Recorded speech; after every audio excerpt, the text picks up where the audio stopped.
Hello. My heart is beating a mile a minute today because, there are some mornings in which I get everything done with plenty of time to spare. And then there are mornings like today in which I got everything done with seconds to spare. But here we are. Welcome to Coffee and Headlines, our daily get together live every morning here on Facebook, where we exchange headlines and questions and all kinds of information that can help us have a most enjoyable life here in Puerto Vallarta as a community of English speaking locals. It is such a pleasure to get together with you. And if this is the first time that you're joining us, my name is Paco, and we would love to find out that you're new. You can let us know by writing the word new in your comment, and we will be so very happy to give you a proper welcome. Yes, Luna is listening intently. Right, girl? Luna?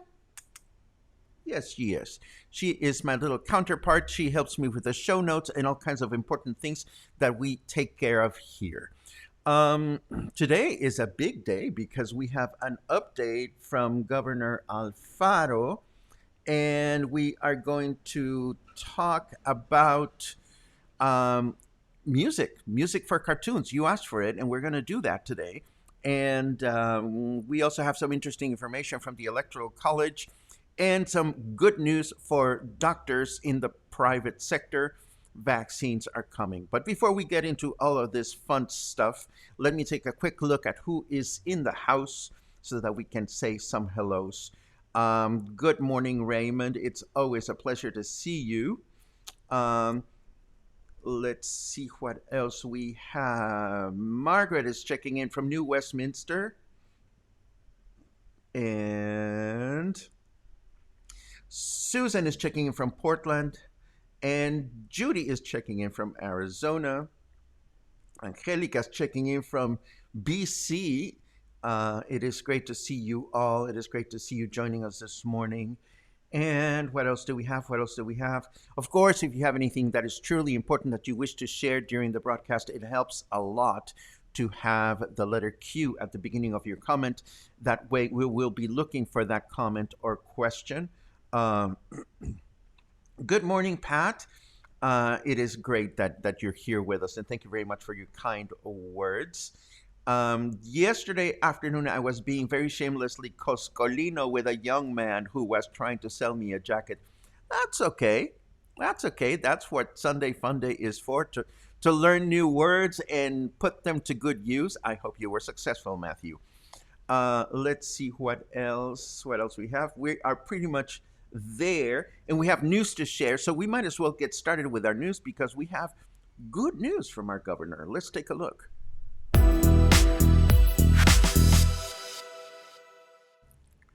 I'll be the first to confess that in the past couple of weeks, I've been a little worried about what the outcome of Semana Santa would be, and it is a lot better than I thought it would be. Here's a message that Governor Alfaro shared with us. In the Jalisco COVID-19 indicators, we can see that the strategy continues to work and that the majority of the citizens continue doing their share without lowering their guard to move forward and reactivate our economy while looking after our health. As far as last week is concerned, the general occupation in hospitals, occupancy, my nemesis, occupation versus occupancy. The general occupancy in hospitals was lowered, it decreased from 10.7 to 9.7%. And and in the intensive care units, there was a decrease from 17.4 to 15.2. No single region of Jalisco has occupancy in hospitals higher than 14.3, and the positivity of tests conducted through Radar Jalisco is barely 8%. That is, that of every 100 people that are taking the test, only 8 are turning out positive. But we must remember that a lot of people are now getting tested elsewhere. I continue with the words from our governor. Without a doubt, these numbers are encouraging, and the advance in vaccination, the progress in vaccination of seniors, gives us a breath in this long and painful battle against the pandemic. But there's still much to go through. The risk of catching COVID-19 is still present, and we cannot relax. Um, we must do this for our health personnel that has not yet been vaccinated at 100%, for our families, for our own lives. Please let us continue with the face mask well worn. Let us save lives, and let us avoid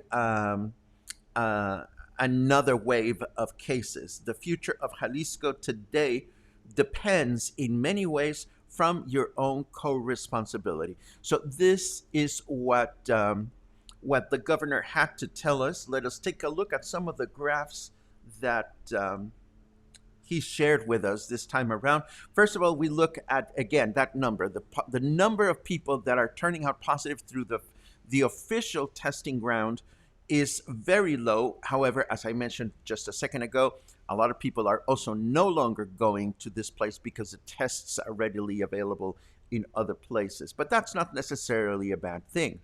Here is occupancy in public hospitals, 9.7% for general occupancy and 15.2% for ICU beds. And then we take a look at, again, the numbers of the official testing system through time. We see how the numbers have decreased substantially. And then we take a look at the number of people that are hospitalized in public and private hospitals, and we can see that the numbers are slowly decreasing through time. We look at the number of active cases, and there was a little bit of a spike here. I would imagine this has to do with Semana Santa. And then we look at percentage of occupancy in intensive care unit beds, which again is lower. And we look at occupancy in public hospitals. Again, it has been progressively, very slowly, but it has been decreasing, which is good news.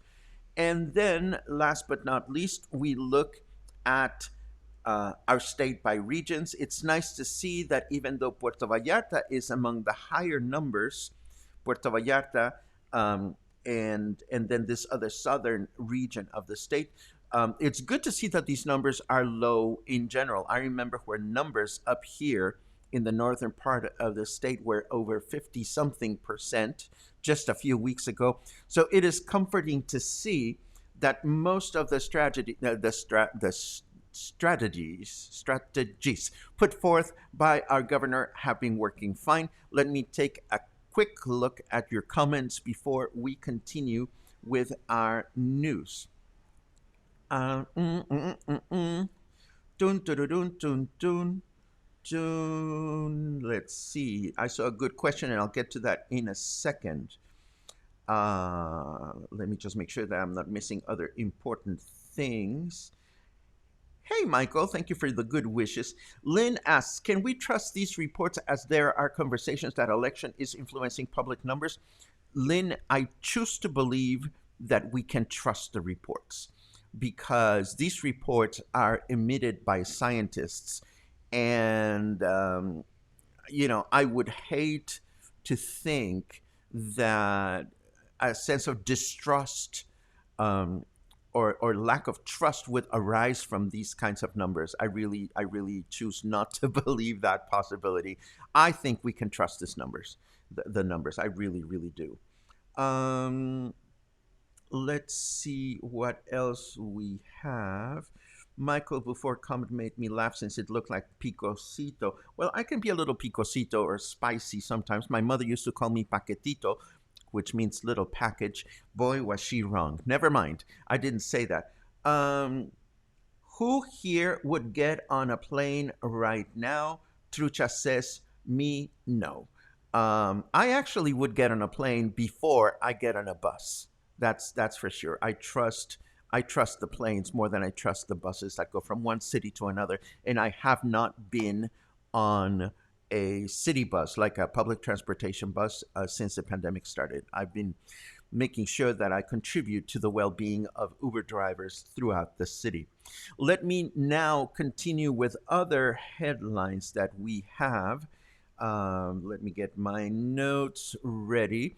While we're worrying about the numbers for COVID and all that stuff, it is good to see that Guadalajara continues to do inspections of businesses. We learned that in Guadalajara, authorities inspected 921 businesses in the last week and shut down four of them for not following sanitary guidelines. An additional 27 businesses received warnings for not providing sanitizing mats at their entrances, for improper use of a face mask by their personnel, for lacking thermometers or antibacterial gel, or any combination of the above. It's good to see that our capital city is doing that, and how wonderful it would be to know that Puerto Vallarta has or had the necessary personnel to be able to conduct that same kind of scrutiny in our own city.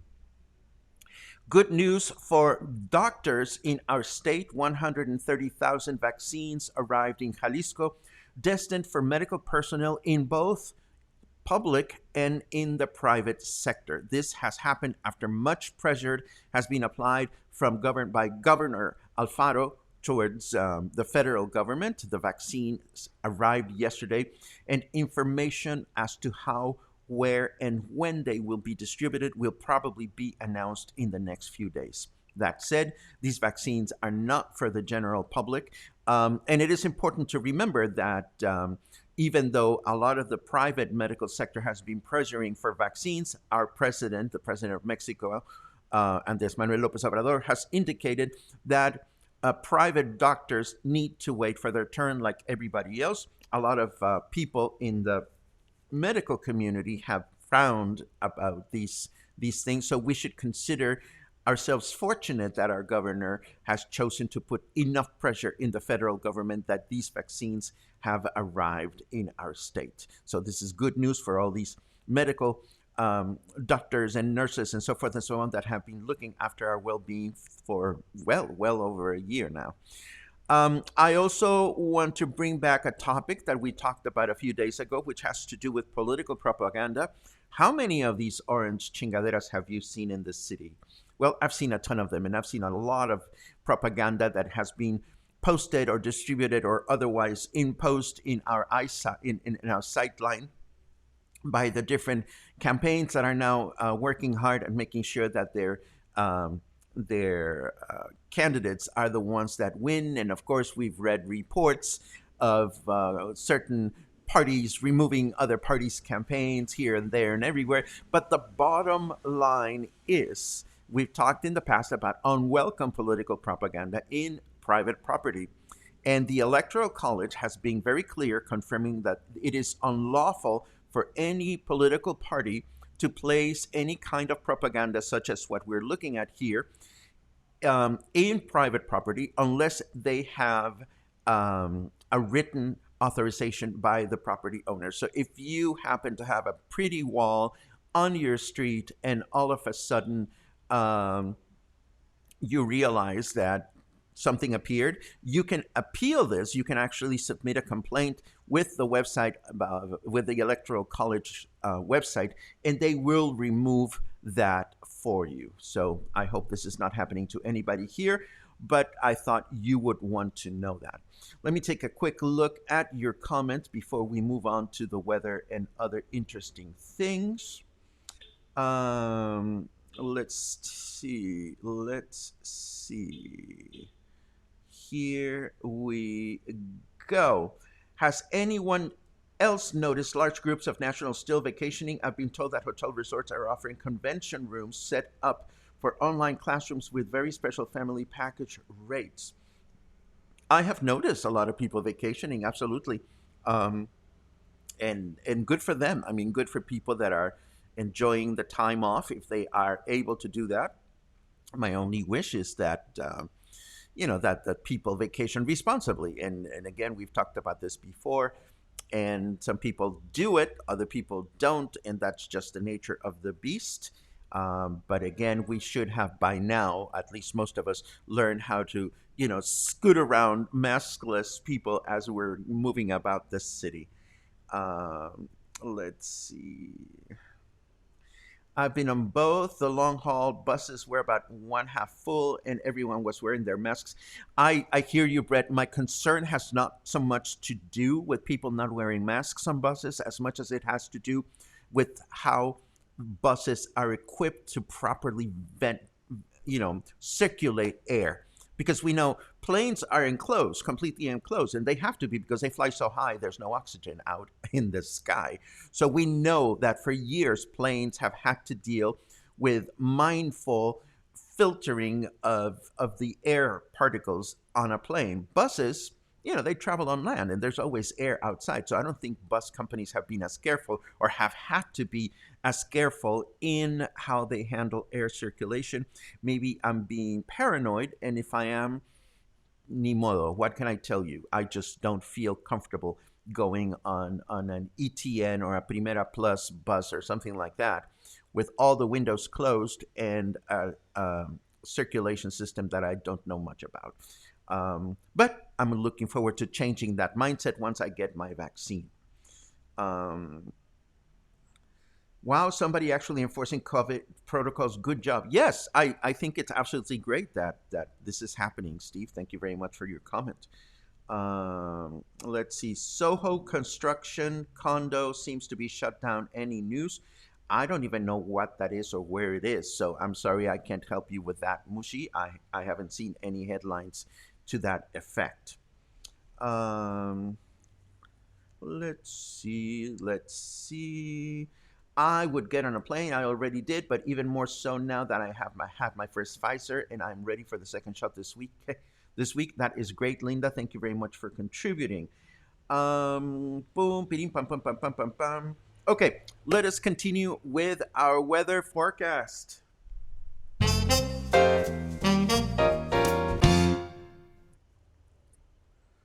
Today is a perfect day to go LARPing, and I have no idea what that is. I'm sure somebody will fill me in. Today we have a temperature of 25 degrees Celsius, feels like 27. Humidity is increasing, 56%, and our temperature in Fahrenheit is 78 degrees. Our weather forecast for this week is we can expect a clear day today with a high temperature of 30, low temperature 19. Tomorrow it will be clear as well with a high temperature of 31, low temperature 19. And Wednesday, another clear day, 31 degrees will be our high temperature, 19 degrees will be our low temperature on Wednesday. So we can continue to enjoy these wonderful days before the humidity gets to us. And I have one more leisurely headline that I wish to share with you before we move into Music Monday. And this has to do with an international film festival that is coming to Tequila, the magic town or Pueblo Mágico of Tequila, right outside of Guadalajara. And this will take place between April 21st and 24th. Of course, the programming has not been announced yet, so we don't know what the films what films are going to be screened during this festival. But it's good to know, and we know that from this article, that the films will be available for us to watch from home free of charge. And if you're thinking of rushing to Tequila for the festival, please don't, as attendance will be by invitation only. That said, I will leave the Facebook page for the event in the show notes so that we can learn together which films will be presented and when. Which brings us to our Music Monday feature for today. Let me get myself in order by organizing all my windows. Let's see. The presentation is there. My notes are there. And now we are looking at a nasty kitty, but let me make sure that I'm showing you the proper window. This happened to me before. I told you that since here we go. I think we are where we need to be. No, we're not. I tell you, every time that somebody changes the way things are supposed to work, I get a little bummed out. Show me Carl Stalling. And zoom app to Windows. Is that there we go. Nasty Kitty. Nasty Kitty, I'm showing you here. Let me tell you what this is about. And we're, of course, talking about cartoon music because you asked for it. Now, imagine for a second that you are a composer writing music for cartoons. The year is 1951, and you are handed this finished 8-second clip of animation, and your mission is to write music for it. Let's take a look at the click. This has no sound, no nothing.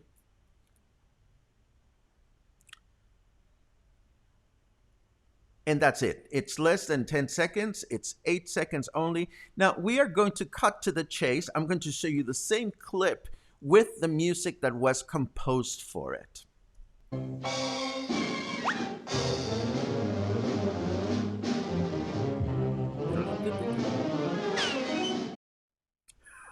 Sounds like a Warner Brothers cartoon, doesn't it? But the question is, who composed this music, and how did the composer decide exactly how to time his music to support the action that was taking place in the cartoon? Well, the name of the composer is Carl Stalling, and let me move my face out of the way because I'm blocking my... There you go. Whoop! His name is Carl Stalling, and we know Stalling as an American composer and arranger for music in animated films. Indeed, there have been many other composers that have specialized in music for animation or music for cartoons, but not a single one, or many of them combined, can equate to the wealth of music and innovation brought forth by this man. I consider him one of my musical heroes, and I'm going to, in the next few minutes, show you why you may want to consider loving him a little bit more than you did before. He actually began his career working closely with Walt Disney, but he is mostly associated with the Looney Tunes and Merry Melodies shorts produced by Warner Brothers in the first half of the last century. Now, to give you a sense of the workload or the work involved in creating this music, let's take a look at that animated sequence again. Now, notice as we watch it again, notice how everything happens in precise sequence. Very coordinated, including the sound effects we hear when Tweety Bird zips into Sylvester's throat, or when Sylvester throws a pan at the bad cat. And the bad cat is not the Tasmanian devil. Somebody wrote Tasmanian devil in a comment, but take a look at the clip again.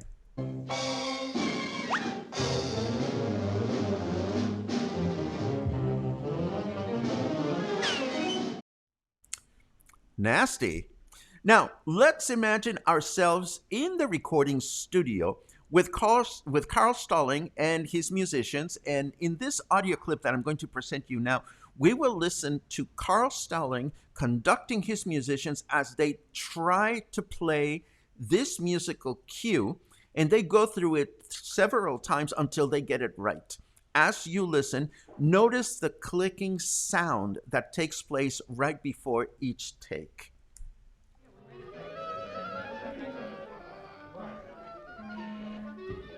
All right, here we go. Action number 1171. Putty Deck Trouble, part 6. Take 1.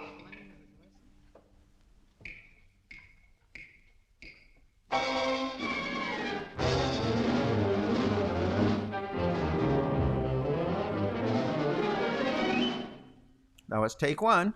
Once more.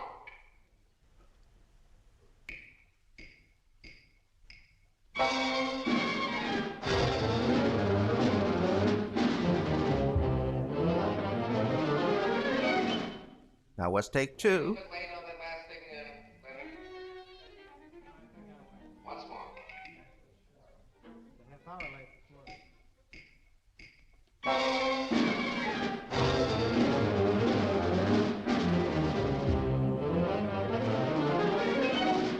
That was take 3. Once more. This will be the one. Once more.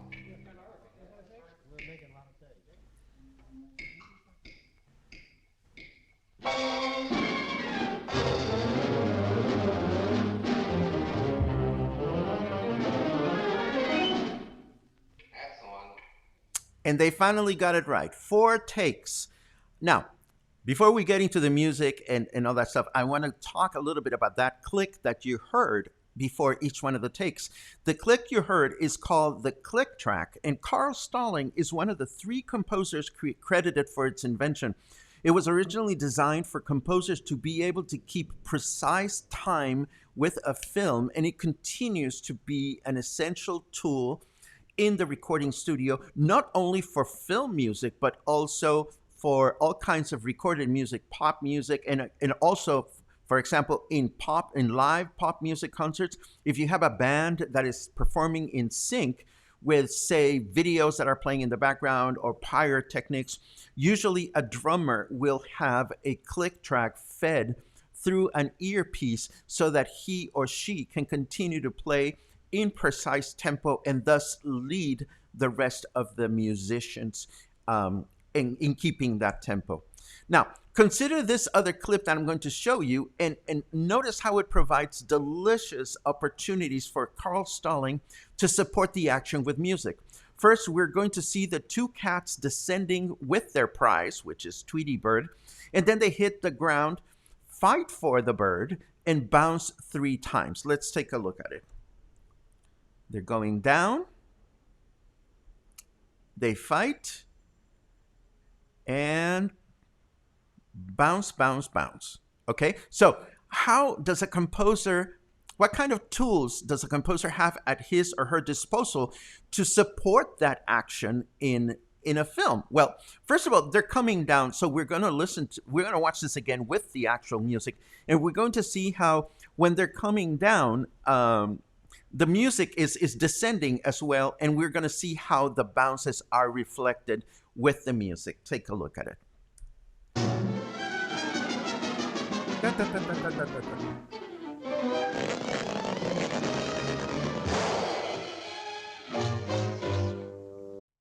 Dun, dun, dun. So, I mean, isn't that amazing when you think about it? And if that doesn't seem amazing enough for you, consider this. Those 2 clips were less than 10 seconds long each. The average length of a Looney Tunes or Merry Melodies feature, like one of these cartoons that we love so much, was 7 minutes. And Carl Stalling was so prolific that he averaged 1 completed entire score for an animated feature on a weekly basis for over 22 years. That would be 1,144 cartoons at 7 minutes each. That is a ton of music. And this is not, it was a job. It's like you have to go to work every week and just compose, because at the end of the week, you had to deliver your scores to the musicians at the recording studio, and you had to record the music. That was his job. Now, being an arranger, Stalling frequently referenced known music by other composers in his cartoon scores. when the action called for it.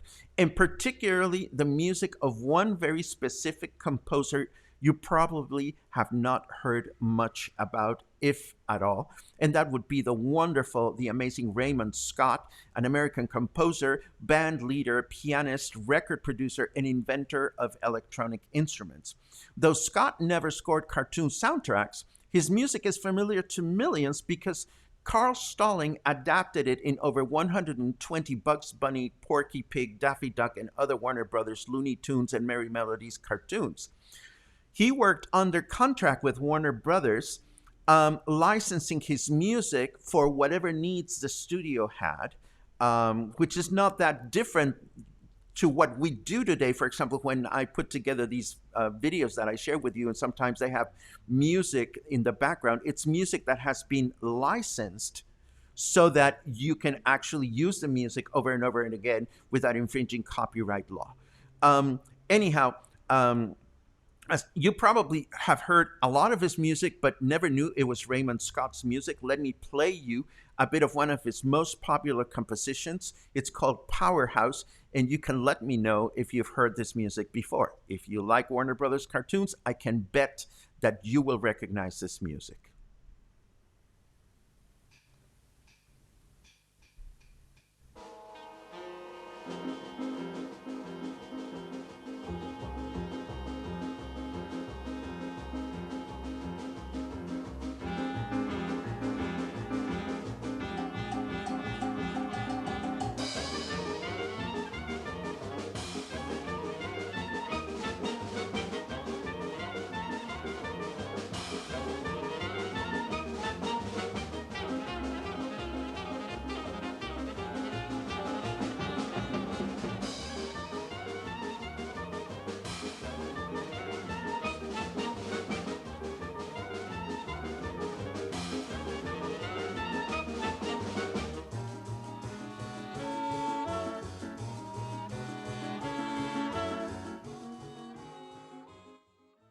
So that probably sounds familiar to you. And performing the music is a group uh, called the Bohunks. It's a Dutch revivalist music ensemble who has performed and recorded the vintage works of several composers, including Raymond Scott. They have several CDs out, including one with all the music for The Little Rascals, composed originally by Harold Roach. And what's amazing about is that in many cases, there are no original music scores that they can reference to come up with the notes that they have to play at any given time.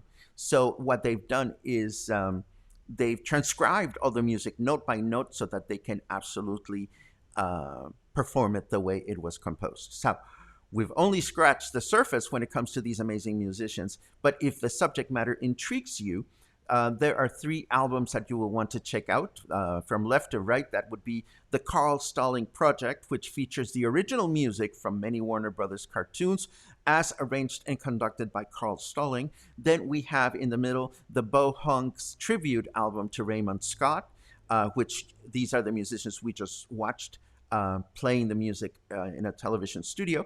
And last but not least, Raymond Scott's own album, Reckless Nights and Turkish Twilights, is beautiful. I own all three albums because I found this music absolutely fascinating. And I hope that this little exploration of cartoon music has inspired you to watch these cartoons again with a little bit more of appreciation on all the work that goes in to produce these animated features. And I'm not even talking about the animation itself, which is thousands and thousands and thousands of drawings that have to be played in such a way that they seem to move as we move in the real world. And that, my friends, was Music Monday for today. Let me take a quick look at your final comments to see what is going on. Um, let's see. I see a lot of comments about the characters. Thank you very much. Uh, Cartoons with only the language of music are real works of art. Absolutely. Absolutely. Noi, it's great to see you. Noi is watching from Thailand. Besotes, hermanita. Um, do I remember the Roadrunner? How could anyone forget it? Let's see. For many of us boomers, that was our first introduction to classical music. Absolutely, or at least if you're from the rural Midwest, it is. No, I think that there's a lot of cartoons that I mean, there's some great parodies in the Warner Brothers repertoire too of Wagner operas and Rossini and so forth and so on. Um, let's see. Mom loved Tweety Bird, not the sweet little bird, but the scheming, mischievous part of the character. I hear you. I hear you. Let's see what else we have. Terry Gone must not be very interested in cartoons because she's flying to the States. No, I'm just kidding, Terry. Just pulling your leg. Don't listen to me. Pink Panther is also musically amazing. Absolutely. Well, it's interesting because once you start diving into this whole world, Terry, each one of the different studios, Disney, Myrish, Warner Brothers, and so forth and so on, each one of them, and Hanna-Barbera, they all had their own little way of innovating the different styles of creating music for these cartoons and the animation style itself. Um, the click track comes through the individual musician's headphones nowadays, but the presence of a conductor always helps, especially if there are tempo changes. Completely agree, Matthew. And let's remember that. I mean, the music that was written by Stalling for some of these cartoons was very complex. I mean, we listened to that little itty bitty section that was not even a minute long. I mean, it was not even 15 seconds long. So I'm always humbled. I'm always humbled by it. Mushi contributes, the Foley artists were also amazing with those sound effects. Absolutely. Do you know that in movies that we watch at the movie theater, a lot of the sounds that you hear, footsteps, rustling of leaves, and so forth and so on, in most cases, it is not capturing right as the film is being filmed. These sounds are added later at what is known as a Foley studio, and that's a whole other topic that we could explore for a long, long time. Um, Thank you very much for that, Mark, and thank you very much for all your comments. I'm glad you enjoyed the topic, Terry. The topic came from you. I even forget how it is that we started talking about cartoons last week, but here we are. Of course, the Pink Panther theme is by the wonderful Henry Mancini, who was a great American conductor and composer and arranger. Another hero, absolutely. Anyhow, this is what we have for today. I hope this has been a fun, cheerful, inspiring beginning of a week for you, spending time with us here at Coffee and Headlines. It is always appreciated when you're here, when you add your comments and your questions. And all your suggestions about what you want to learn more about, they're always appreciated. If you had a good time, if you learned something, if you laughed a little bit, you know what you can do to make sure that you continue to help keep these productions going, moving forward. I hope I will see you again tomorrow. Tomorrow we have Taco Tuesday. We are going to unveil another taqueria. And if we don't see you tomorrow, I hope we will see you again soon. In the meantime, stay happy, stay kind, stay patient, stay careful, and take care of yourselves and of your loved ones. Have a great day.